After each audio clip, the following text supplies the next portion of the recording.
La parole est maintenant à Monsieur Jacques Maire, rapporteur de la Commission des Affaires étrangères.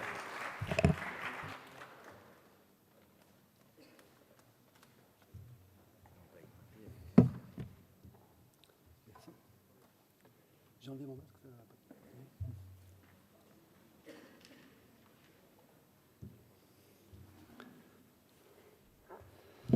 Bien.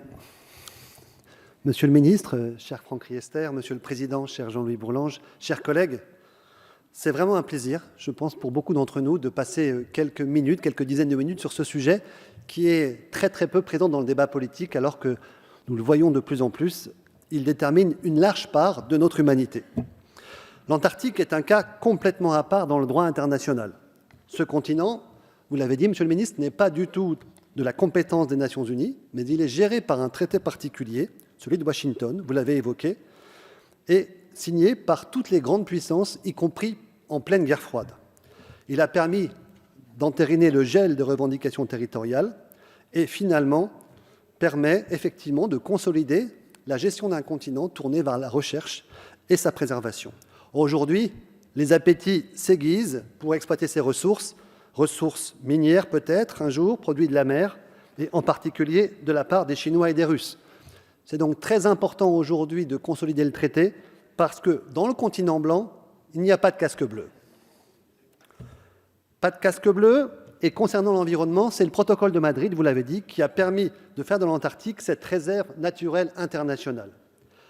Signé en 1991, sous l'impulsion des premiers ministres français Michel Rocard et australien Robert Hawke, Michel Rocard a poursuivi ce combat jusqu'en 2016, jusqu'à sa mort, où il était encore ambassadeur pour les pôles. Et je voudrais ici, au nom de la représentation nationale, rendre hommage à sa mémoire et à son action.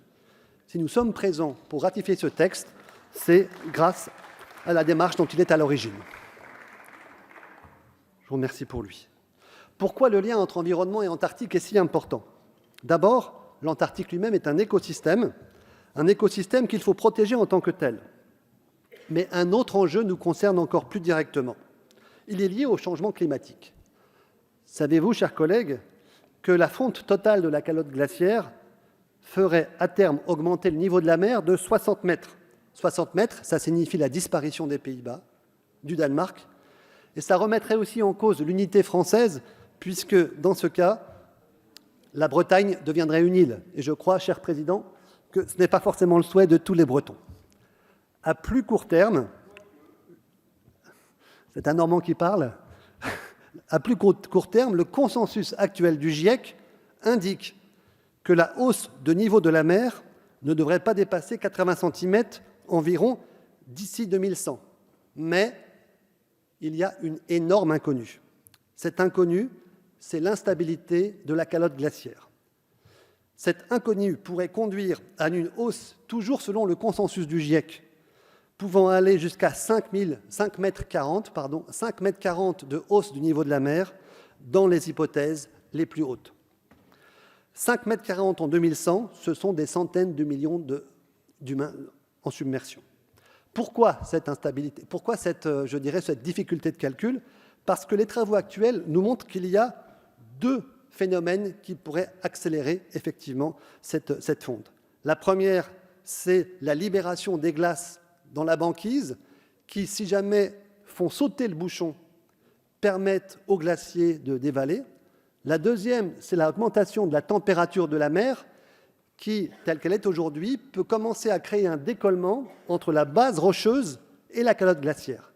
S'il y a le bouchon qui saute, comme on le voit actuellement en mer de Weddell et en mer de Ross, et si on voit, l'introduction de cette couche d'eau plus chaude, dans ces cas-là, la calotte glaciaire avance.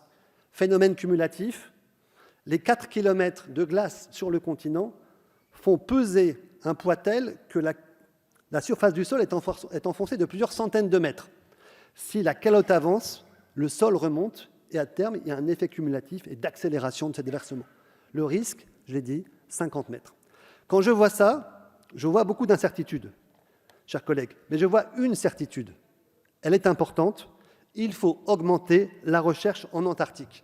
Nous mettons des milliards sur la transition écologique. aujourd'hui, nous mettons des centaines de milliers et quelques millions sur la recherche polaire. La France a un grand passé polaire, mais son présent est moins brillant. Nos stations, Dumont-d'Urville, Concordia, sont vieillissantes, hors normes. Elles ne gèrent pas leurs déchets. Elles sont incapables, effectivement, d'assurer la pérennité de l'exploitation dans des conditions normales. L'Institut Paul-Émile Victor ne parvient plus à garantir la pérennité à terme de notre dispositif. Et donc, je remercie le président du groupe d'études, Jimmy Pain, notre collègue Jean-Charles Larsonneur et tous les collègues députés et sénateurs qui actuellement sont mobilisés pour un plan d'urgence sur notre recherche polaire. C'est un enjeu vital pour l'humanité. J'en viens maintenant à ce protocole de Madrid. Il a été adopté en 1991, 5 annexes ont été adoptées en même temps, il en reste une 6e qui est en difficulté. C'est celle qui vise effectivement à prévenir les dommages et à garantir une responsabilité. Elle répond, comme vous l'avez dit tout à l'heure, cher ministre, à l'accroissement du tourisme. Accroissement du tourisme bien relevé par le rapport très intéressant d'Éric Gérardin et de Meyer Habib. Nous sommes effectivement passés de 9 000 à 74 000 touristes en 11 ans, avec simplement, je le dirais, 20 000 personnes débarquant. Donc ça veut dire concrètement que pour un continent de la taille des États-Unis, on compte 10 fois moins de visiteurs qu'à Disneyland dans un gros week-end. De fait, très peu d'endroits sont accostables aujourd'hui. C'est comme si vous disposiez, pour la péninsule antarctique, sur l'équivalent de la côte bretonne, par exemple, d'une dizaine de mouillages pour s'arrêter. Il faut qu'il ne soit pas devant un front glaciaire, il faut qu'il soit protégé des vagues, il faut qu'il puisse être protégé d'un iceberg dérivant. Et si le mouillage est accueillant pour les humains, eh bien, évidemment, il l'est pour les animaux. C'est pour ça qu'on voit effectivement une concentration du tourisme dans quelques sites très peu nombreux. Et même si on ne compte qu'une cinquantaine effectivement, de bateaux de croisière par an, il y a un réel risque de surfréquentation si ce n'est pas organisé. Alors, l'annexe 6 impose de prendre des mesures proportionnées de la part des opérateurs et vérifiées par les États. En France, c'est le TAF. Donc, c'est intéressant pour la prévention, c'est moins efficace en cas de pollution. La gestion d'une petite fuite, par exemple, peut être tout à fait gérée depuis le bateau. Une grosse fuite à cause d'un échouage d'un petit cargo qui vient alimenter les réserves en carburant de stations scientifiques serait un vrai problème. La Terra Delhi est à 5000 km du prochain support logistique. Dans cette optique, j'appelle de mes voeux une plus forte coopération entre la France et l'Australie. Il y a eu l'idée avancée d'un brise-glace commun qui permettrait une mutualisation des moyens. Là encore, c'est ensemble qu'on peut arriver à relever les défis dans cet environnement. Et puis, en cas de dommage, évidemment, l'annexe 6 impose aux opérateurs d'agir, faute de quoi, et c'est la seule responsabilité financière, ils devront prendre en charge les frais engagés par les États mobilisés à leur place. Mais elle ne sera pas applicable avant plusieurs années, comme l'a dit le ministre. Cependant, un élément d'espoir, c'est que sa mise en œuvre a déjà été largement anticipée par l'industrie touristique, notamment le IATO. IATO, c'est un exemple de régulation privée assez efficace. Ils ont pris des décisions qu'ils ont accélérées dans la mise en œuvre pendant le Covid. Par exemple, la taille des bateaux est limitée à 200 passagers, la fréquence dans les sites est limitée, leur vitesse est limitée à 10 nœuds pour ne pas, abîmer la faune, et notamment les cétacés. Les débarquements sont limités à 100 personnes, sont très encadrés. Et IATO a mis l'année dernière en place un dispositif de localisation en temps réel des bateaux, ce qui permet une surveillance pratique, mais aussi une localisation immédiate en cas d'accident. Est-ce que ça évite les dommages à l'environnement ? Eh bien oui. Pour l'instant, on ne constate pas d'impact visible de cette fréquentation sur, par exemple, le stress des pingouins, qu'on, comme vous le savez tous, mesure aisément à travers leur température. En revanche, on a constaté pendant la crise de la pandémie une évolution des autoroutes de pingouins qui, comme vous le savez, font, rejoindre le lieu de nidification vers les lieux de pêche. Et effectivement, on peut se dire qu'il y a une capacité des pingouins à faire dévier les routes en fonction de la fréquence des touristes, et ce n'est pas si mal. Enfin, l'annexe 6 impose aux opérateurs de souscrire une assurance ou une garantie financière. Ce sujet, aujourd'hui, est traité de façon correcte par le secteur privé, les amateurs privés. Il n'est pas traité de façon aussi importante de la part de l'IPEV, qui n'a pas investi pour un niveau de couverture et d'assurance correspondant aux dommages potentiels. L'IPEV devra donc investir. Elle devra aussi investir pour équiper ce bateau d'une ceinture de bouée en cas de fuite d'hydrocarbures. Ça, c'est pas trop cher, mais elle devra aussi, par exemple, investir sur des réservoirs de carburant à double paroi avec système d'alerte. Et tout ça, encore une fois, ça n'est pas budgété. Au-delà, effectivement, le réchauffement rend l'Antarctique plus accessible en avion, et nous voyons monter un risque supplémentaire aujourd'hui, c'est des touristes qui veulent des séjours plus courts, et comme le changement climatique rend plus possible aujourd'hui le débarquement en avion, vous avez, par exemple, des risques de survol en hélicoptère qui sont extrêmement perturbants pour la faune et la flore. Pour la faune, pardon.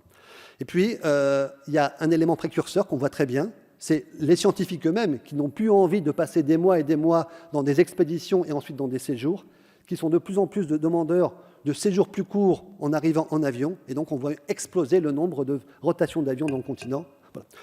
Voilà, je sais que je suis un peu long, Monsieur le Président, mais je voudrais terminer en disant que finalement, au total, l'annexe 6 ne prévoit qu'une responsabilité environnementale limitée liée aux mesures permettant de mettre fin au dommage environnemental. Elle ne crée pas ce régime de responsabilité générale, il reste à négocier, c'est très important. On avait décidé en 2015, ça n'a pas été mis en œuvre à cause de la pandémie, il faut vraiment accélérer le mouvement. En conclusion, je vous invite bien sûr à voter sans réserve en faveur de ce projet de loi. C'est l'occasion pour notre pays de renforcer le traité sur l'Antarctique et de protéger son environnement quelques semaines après la dernière réunion à Paris. Merci à tous. Merci, monsieur le rapporteur, mon cher collègue, pour ce rapport. La parole